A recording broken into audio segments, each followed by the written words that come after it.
नरेंद्र मोदी की जनविरोधी राजनीति का एक हथियार रहा है कि जो भी असहमति की आवाजें हैं उनके बारे में यह कह दिया जाए कि ये तो चीन से फंडिंग लेते हैं।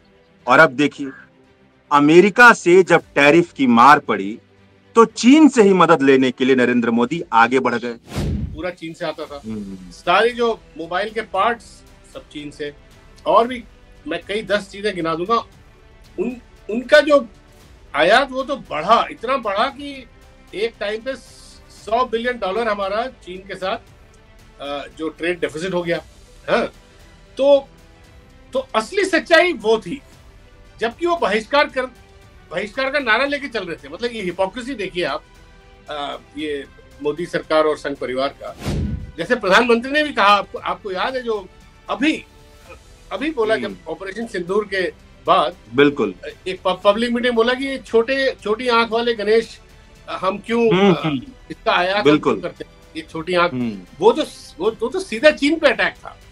और ये कोई बहुत पुरानी बात नहीं है, आप ये 3 महीने पहले की बात है। तो 3-4 तो आप सोचिए कि चीन को इतना इन्होंने, चाइना को इन्होंने डिमोनाइज किया है।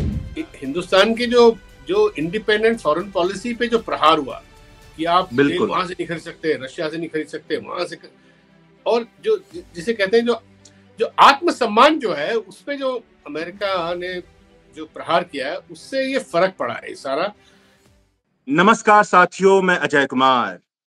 नरेंद्र मोदी की जनविरोधी राजनीति का एक हथियार रहा है कि जो भी असहमति की आवाजें हैं उनके बारे में यह कह दिया जाए कि ये तो चीन से फंडिंग लेते हैं।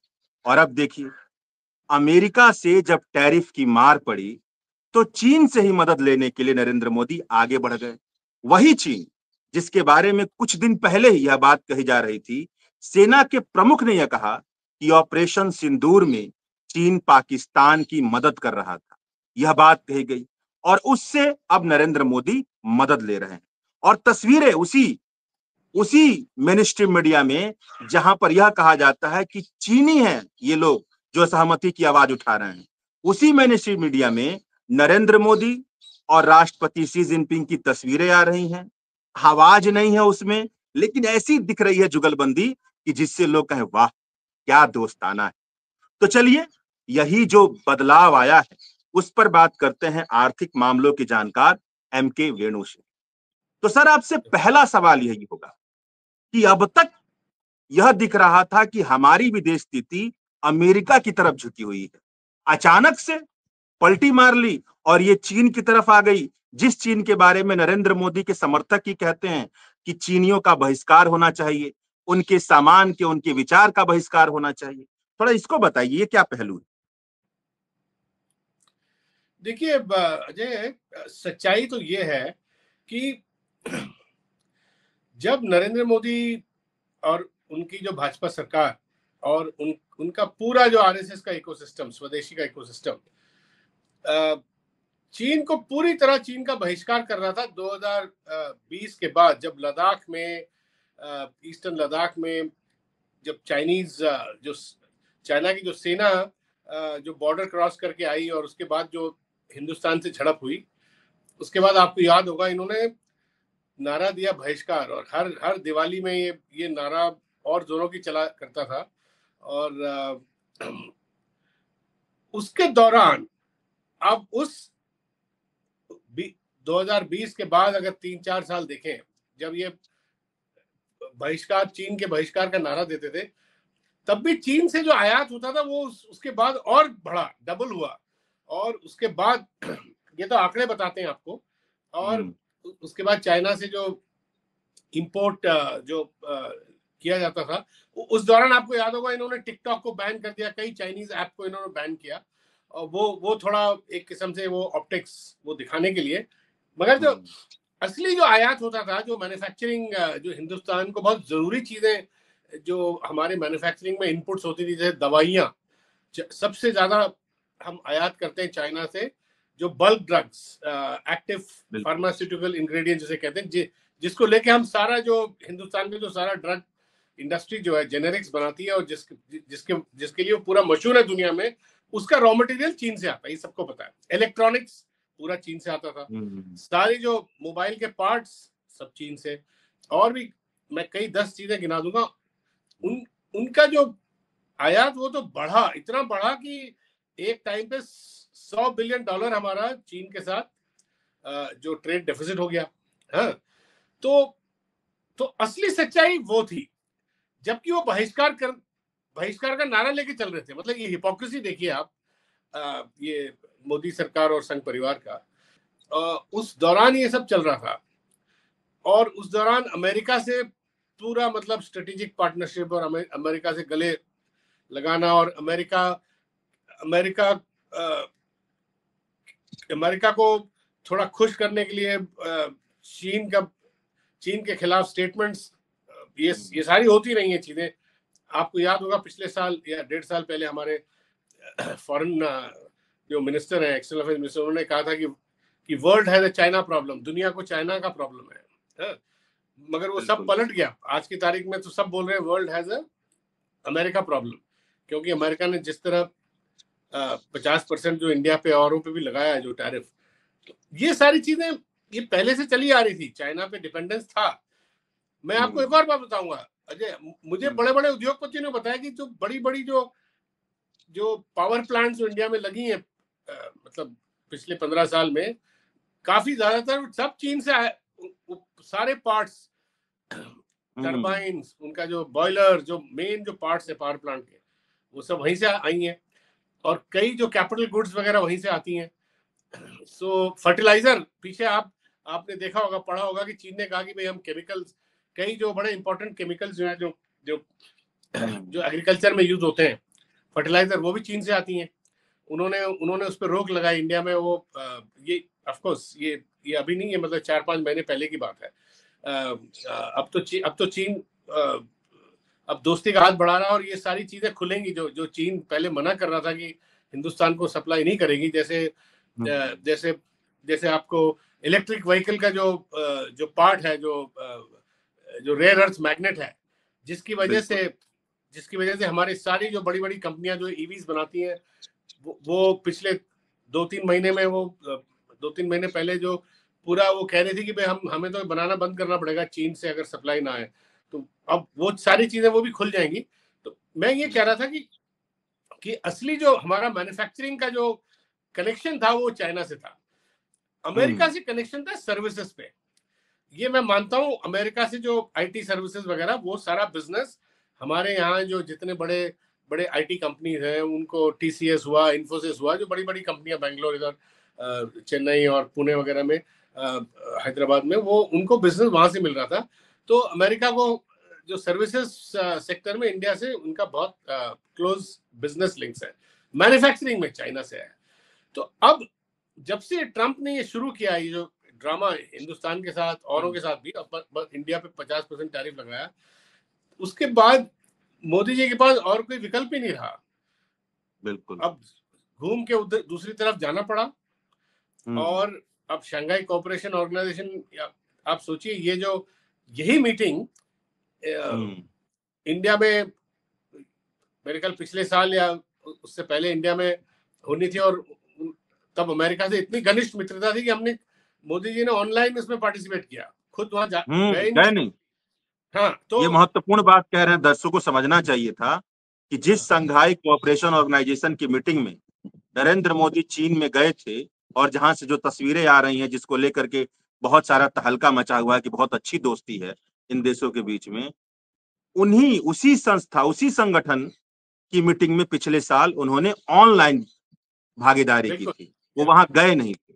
इस बात को स्पष्ट कर देना चाहिए, समझना चाहिए दर्शकों को। ये सब अमेरिका को खुश करने के लिए हम कर रहे थे कि देखिए। तो थोड़ा यही बताइए, इसको थोड़ा सा और खोल दीजिए सर, अगर आप खोल सकें तो, कि यहाँ पर आपने एक लाइन बता, अगर आप स्पष्ट कर दें आप इस बात को यहीं पे पहलू पर। एक बात आपने ये बताया कि जो बहुत जरूरी चीजें हैं, ड्रग्स, ये चीन से आ रहा है, उस पर निर्भरता भारत की चीन पे है। इलेक्ट्रॉनिक्स, पावर प्लांट के जो इक्विपमेंट है, उस पर निर्भरता भारत की चीन पर है। तो आप मुझे ये बताइए कि जब इतनी आधारभूत चीजें भारत को मिल रही थी, चीन से सप्लाई हो रहा था, भारत आयात कर रहा था, भारत की चीन पर निर्भरता है, तो यह जो दिखावे की राजनीति ऐसे क्यों होती थी कि जो भी भारत की सत्ता से सवाल पूछता था उसको कह दिया जाता था यह तो चीनी है, यह तो चीन के फंड पर जीता है। यह बिल्कुल। चीन को दिखावे की राजनीति में गलत क्यों कहा जा रहा था? इसके पीछे क्या भाजपा की रणनीति थी?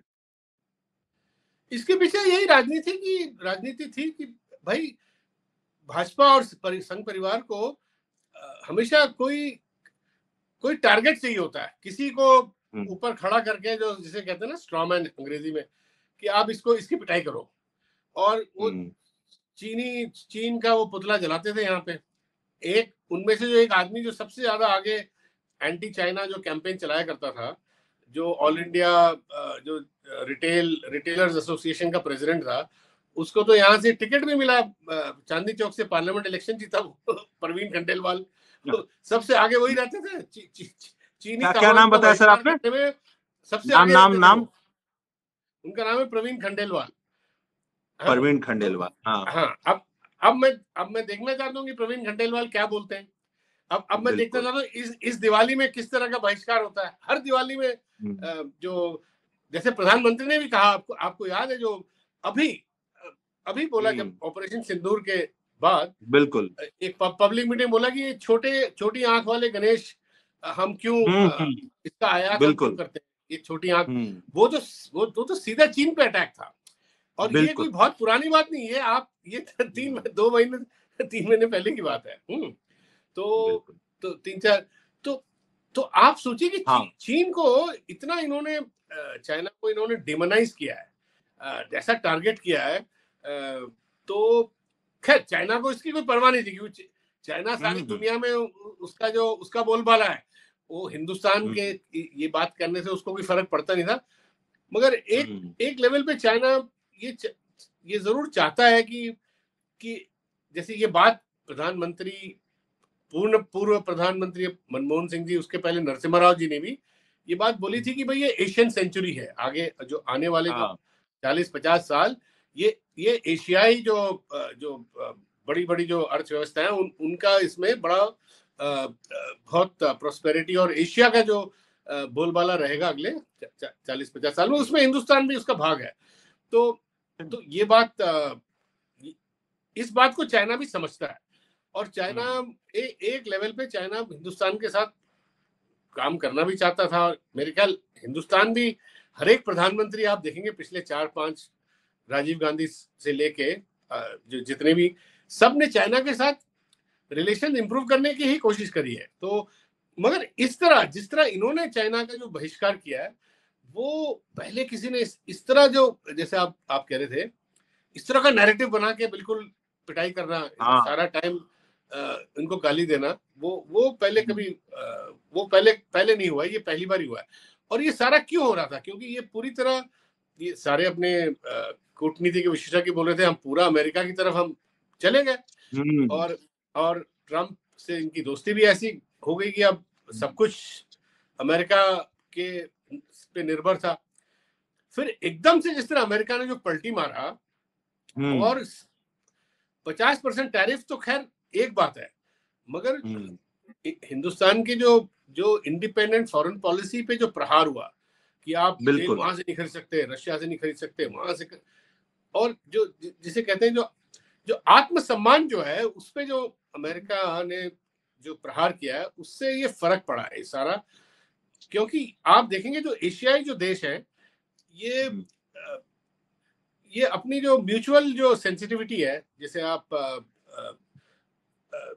एक आपसी संवेदनशीलता जिसे बोलते हैं, उस पे ज्यादा चलती है। यहाँ पे एक वेस्ट का जो एक वेस्ट का हमेशा एक साइकोलॉजिकल वो रहा है कि वो ऊपर, मतलब आपको डिक्टेट करते हैं ऊपर से, उनकी जो भाषा ही है, क्योंकि ये तो कॉलोनाइजर्स थे ना, तो उनकी हमेशा भाषा ये रहती है कि आप लोगों को पता नहीं है, हम आपको बताएं क्या करना है।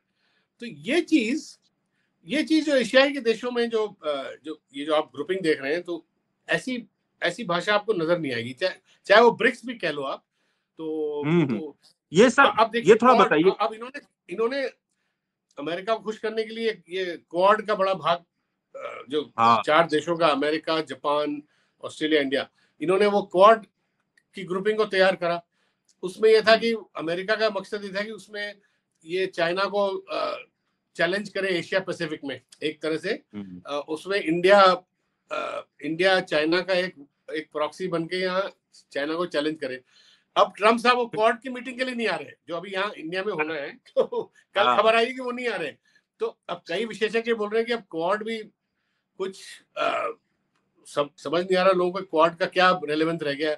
वहां से ऑस्ट्रेलिया और जापान भी कोई बहुत ज्यादा क्वाड की रेलेवेंस की बात नहीं कर रहे हैं। तो देखना होगा क्या होगा। बाकी जहां तक अर्थव्यवस्था का सवाल है, यहाँ उससे आने से पहले सर इसको थोड़ा स्पष्ट कर दीजिए। ये तो आपने बता दिया कि अमेरिका के साथ हमारी विदेश नीति पूरी तरह से फ्लॉप साबित हुई है, फेल साबित हुई। जो ये एससीओ का सम्मेलन हुआ है, उससे क्या आपको संकेत निकल कर दिखाई दे रहा है? क्या दिखाई दे रहा है? किसका सम्मेलन? जो संघाई कोऑपरेशन ऑर्गेनाइजेशन का चीन में हुआ, अच्छा, उस सम्मेलन से क्या संकेत निकल रहा है? हाँ, देखिए उससे संकेत ही निकल रहा है कि क्योंकि अमेरिका इस तरह एक तरफा जो ऑर्डर दे रहा है सारी दुनिया को, और अपनी खुद की जो रिलेशंस, फॉरेन रिलेशन सब देशों के साथ खराब कर रहा है, उसका फायदा उठा के रशिया और चाइना, जो शंघाई कोऑपरेशन ऑर्गेनाइजेशन के दो मेन जो ड्राइवर है, चाइना मेन ड्राइवर है, रशिया और भी जो बाकी, वो ये एक नया समीकरण क्रिएट करना चाहते हैं, जो जैसे मैंने बोला, जो बिल्कुल एक आपसी संवेदनशीलता पे निर्भर हो, और कोई किसी को डिक्टेट ना करे, और जो अमेरिका जो कर रहा है उसको किस तरह काउंटर किया जाए। ये बात भी हुई है किस तरह WTO प्रिंसिपल्स को वापस लाया जाए, और किस तरह शंघाई कोऑपरेशन ऑर्गेनाइजेशन जो एक सिक्योरिटी मामले का ग्रुपिंग था, उसको एक इकोनॉमिक ग्रुपिंग पे भी में कन्वर्ट किया जाए। ये भी आइडिया भी आया है, इसी ग्रुप चाइना का आया है।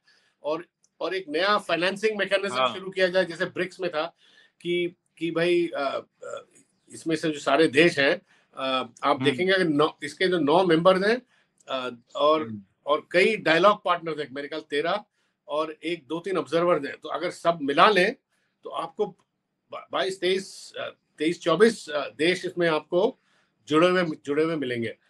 तो ये सारा भी प्लान हो रहा है, और ये सारा प्लान केवल ट्रम्प टैरिफ की वजह से हो रहा है, नहीं तो पहले शंघाई कोऑपरेशन ऑर्गेनाइजेशन सिक्योरिटी मामले में ही अपने आप को रखती थी, और वो ज्यादा इकोनॉमिक की बात नहीं करती थी। अब आर्थिक जो उन्होंने कहा है कि ग्रुपिंग की, इस पे किस तरह एक दूसरे को की मदद की जाए, एक दूसरे को बैंक बनाने को कहा है, हाँ, आयात निर्यात करने में मदद की जाए, इन्वेस्टमेंट एक दूसरे देश में इन्वेस्टमेंट की जाए, तो इस तरह की भी बातें हो रही हैं इसमें काफी।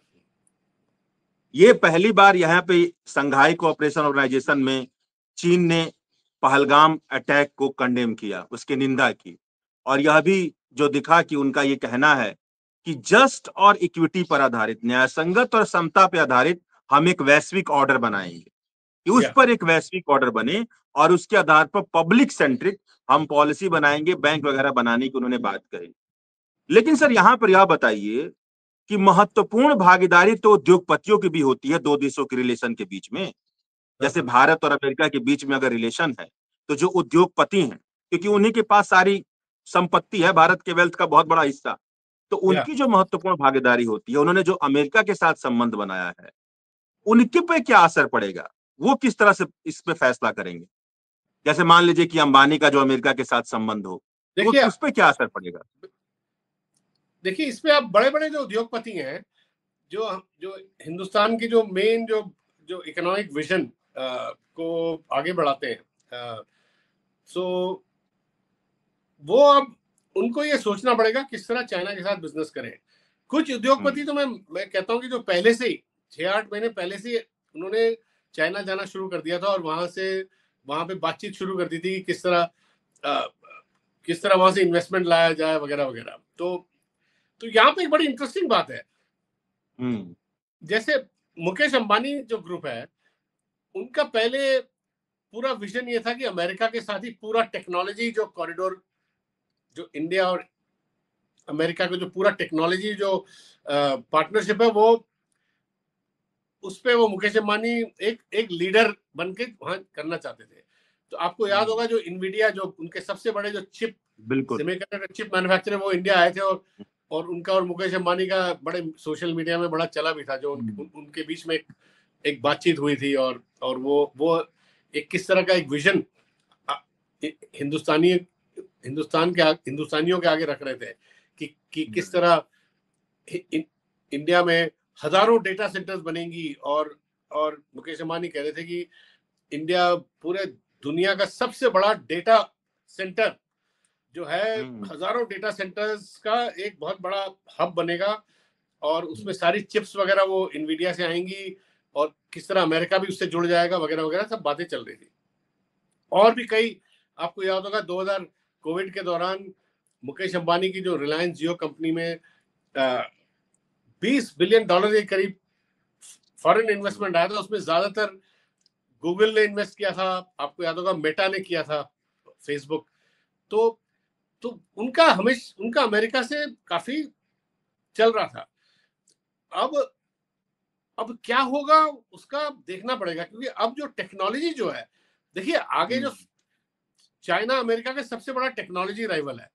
आपने देखा होगा चाइना ने जो डीप सीक जो बनाया था, जो एआई जो मॉडल, वो उससे तो दुनिया में तहलका मच गया था, और वो पूरा अमेरिकी जो ओपन एआई मॉडल है उसको चैलेंज करता हुआ निकला था। और भी अमेरिका में बड़े बड़े टेक्नोलॉजी कंपनीज हैं, तो सॉरी चाइना में बड़ी बड़ी टेक्नोलॉजी कंपनीज है, और कई लोग चाइना से भी टेक्नोलॉजी का रिलेशनशिप बनाना चाहते हैं। अब इंडिया किस तरह क्या बिल्कुल अमेरिका के साथ ही चलेगा, या थोड़ा बहुत चाइना के साथ भी चलेगा, ये बड़ा डिसीजन और ये उद्योगपतियों पे डिपेंड करता है। और मैंने देखा है कि मुकेश अंबानी तो अभी तक पूरा अमेरिका के साथ चल रहे थे, मगर और जो बड़े उद्योगपति हैं, जैसे आप देखिए अडानी ग्रुप, देखिए उनका जो बड़ा जो प्रोजेक्ट है, सोलर प्रोजेक्ट, उनका जो सबसे ज्यादा सोलर पावर तो यहाँ अडानी ग्रुप जनरेट कर रहा है। अगर आप अगले 10-20 साल का देखें, या आप देखें कोई इलेक्ट्रिक व्हीकल बैटरी प्रोजेक्ट हो, या इस तरह की चीजें हो, और जैसे इंफ्रास्ट्रक्चर हो जिसपे अडानी, वो मेरे को लगता है कि वो चाइना से ज्यादा डील करने के पोजीशन में है, और वो बात उनकी, मेरे को लगता है उनकी बात चाइना से चल भी रही है काफी, अभी नहीं, काफी 8-10 महीनों से चल रही है। उन्होंने पिछले अक्टूबर में उन्होंने कंपनी भी खोली थी शंघाई में, जो सप्लाई चेन कंपनी थी, जो सप्लाई चेन, जो सोलर सप्लाई चेन का जो एक कंपनी थी। तो इस तरह की चीजें हो रही है। कई कंपनी से टाटा और बड़े बड़े और भी उद्योग हैं जिनको चाइना से, जैसे बजाज ऑटो हुआ, ऑटो कंपनीज हैं, उनको चाइना से आयात करने की जरूरत पड़ेगी, क्योंकि इलेक्ट्रिक व्हीकल जो है वो उस पे चाइना का पूरा बोलबाला है दुनिया में। आज जो चाइनीज जो इलेक्ट्रिक व्हीकल्स हैं, वो टेस्ला जो है, जो इलॉन मस्क की गाड़ियों कहीं आगे निकल गई है, जो दुनिया में जो उसका जो निर्यात हो रहा है। और जहां ये शंघाई जो कॉर्पोरेशन के आप देशों में देखेंगे, 22-23 देशों में केवल BYD चलती है। BYD आपको यूरोप में भी मिलेगा खूब, और इंडिया में भी चल रही है, मगर इंडिया में उसकी फैक्ट्री नहीं है। तो मुझे लगता है कि BYD, अब हो सकता है टाटा या कोई बड़ा ऑटो कंपनी BYD को लेके आए इंडिया में। तो ये सारी संभावनाएं हैं चाइना के साथ, जो टेक्नोलॉजी के क्षेत्र में। और बाकी और जो बड़ी कंपनियां हैं, वो उन्हें भी, जैसे ड्रग कंपनीज हैं, जैसे वो जो उनका भी मतलब चाइना से डीलिंग्स है पूरा, जो जैसे मैंने बोला, आयात पूरा जो रॉ मटेरियल जो चाइना से होता है, तो वो किस तरह अपनी रिलेशनशिप बिल्ड करेंगे चाइना के साथ। क्योंकि इससे पहले तो ये कहा जा रहा था कि भाई चाइना से सब बंद करो और अपनी आत्मनिर्भरता को बिल्ड करो, मगर अब ये बदल गया। अब ये कहा जा रहा है कि चाइना से रिलेशनशिप बढ़ाओ, चाइनीज इन्वेस्टमेंट इंडिया में लाओ। तो चाइना, अगर कल को चाइना बोले कि अभी तक तो चाइना इन्वेस्ट नहीं कर रहा था, क्योंकि हिंदुस्तान से रिलेशन बहुत खराब थे पिछले 5-6 साल, कोई इन्वेस्टमेंट नहीं हो रहा था। चाइना यहाँ तक फर्टिलाइजर, केमिकल, जो जरूरी केमिकल फर्टिलाइजर, वो भी उस पर भी रोक लगा रखी थी उन्होंने हिंदुस्तान में सप्लाई करने से। इलेक्ट्रिक व्हीकल, जो रेयर अर्थ मोटर्स पे रोक लगा रखी थी। और जो इम्पोर्टेंट, जो टनल, जो बड़े बड़े इंफ्रास्ट्रक्चर के इक्विपमेंट होते हैं चाइना के पास है, जो टनल बोरिंग इक्विपमेंट हुआ और बड़े बड़े कैपिटल गुड्स, उस पर भी रोक लगा रखी थी। अब ये सारी चीजें फ्री हो जाएंगी, और इससे फायदा तो होगा इंडिया को काफी। और देखते हैं अगले 1 साल में किस तरह ये समीकरण बदलता है और ये ग्राउंड लेवल पे किस तरह दिखता है, ये भी देखना पड़ेगा। अंतिम सवाल सर, इसी बात को खोलते हुए जो आपने बात कही, स्थिति तो ऐसी है कि भारत अमेरिका की तरफ बढ़ रहा था, लेकिन अमेरिका से मार झेलनी पड़ी और अब वो चीन के साथ मजबूरी में आगे बढ़ रहा है। तो जब भी निगोशिएशन की स्थिति होगी तो चीन हमेशा ऊपर होगा, उसकी शर्तें हमेशा ऊपर होगी। जैसे आपने उदाहरण के साथ बताया कि जो वो करना चाहेगा, जो वो कहेगा, तो उसमें एक वजन और भी ज्यादा हो जाएगा, क्योंकि भारत के पास विकल्प नहीं है। तो अब ये बताइए कि जो ये मेड इन इंडिया का कॉन्सेप्ट है, इस पे तो बहुत बुरा असर पड़ने वाला है। टिकटॉक पहले बंद कर दिया गया, लेकिन अब तो ऐसी चीजें खुलेंगी भी, और भी जो सारी चीजें हैं चीन जो करवाना चाहता है वो आसानी से करवा लेगा, ऐसा तो दिखेगा ही। देखिए, मेरा मेरा शुरू से ये अजय मानना है कि दुनिया में अब ना सप्लाई चेन जो दुनिया की है वो एक सारे कई देश एक दूसरे पे काफी निर्भर है, डिपेंडेंट है। तो बिल्कुल एकदम आत्मनिर्भरता की सब कुछ हम बनाएंगे, वो जमाना गया। अब आपको आपकी आत्मनिर्भरता अब पार्टनरशिप के जरिए ही हो सकता है। तो आप हमेशा आपने देखा होगा make in India, Raghuram Rajan कहा करते थे, make in India but make for the world. Make for India जो है वो अब उसका अब रेलेवेंस रहा नहीं, क्योंकि जो हर देश जो है पूरी दुनिया को एक मार्केट की तरह देखता है। तो ये एक रियलिटी है।